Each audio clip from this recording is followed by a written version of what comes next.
Hi everybody, this is Julie Bean with Beadaholic, and in this video I want to show you how to add chain directly to your bead weaving. In this case I'm going to be using circular brick stitch, so I have a little sample piece here that I've created, and you can see I've got 3 rows of circular brick stitch. And now what I want to do is I want to turn this into an earring, and I want it to dangle from a piece of chain. So I've pre-cut my chain, and you can see I have it right here. This is my little Rolo chain. And the key here is you're going to want to use a chain that has closed links. So think of chain kind of like a series of jump rings, and just as you have open jump rings and closed jump rings, you want to make sure that your chain links are closed, meaning they're soldered all the way through. They do not have a slit, because if they are open links, just like an open jump ring with that little slice in them, there's a potential for your thread to slip through and slip out. And in this case, we're stitching the chain directly to our bead weaving. So I have this little Rolo chain, and I have my piece of basically finished, but not tied off yet, circular brick stitch around a link. I have 6 to 8 inches of thread coming out of it. I have not tied it off yet because I'm going to actually tie it off in the process of doing this. Okay, so you're going to go ahead and pick up your chain via the very last chain link, and you've got your thread exiting where you want the chain to be placed.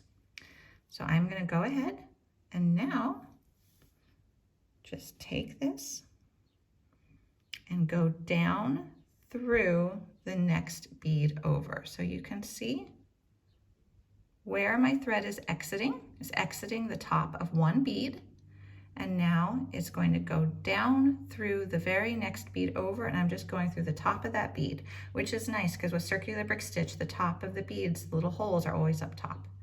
So you see, I just stitched it on. So now I'm going to go back through that same bead that I exited originally, and I'm going to go through my chain link again.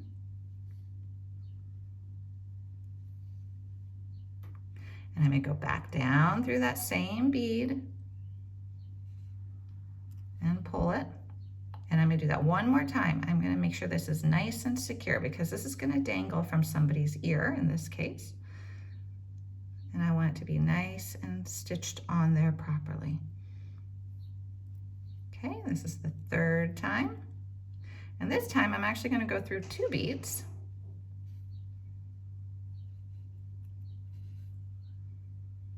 Just like so. You can see how that's nice and at the top. And now I'm going to tie off my bead weaving. So to do that, I'm going to go down between beads with my needle, come out the other side, create a little loop. Let's see, you can see that little loop right there. Now I'm going to go up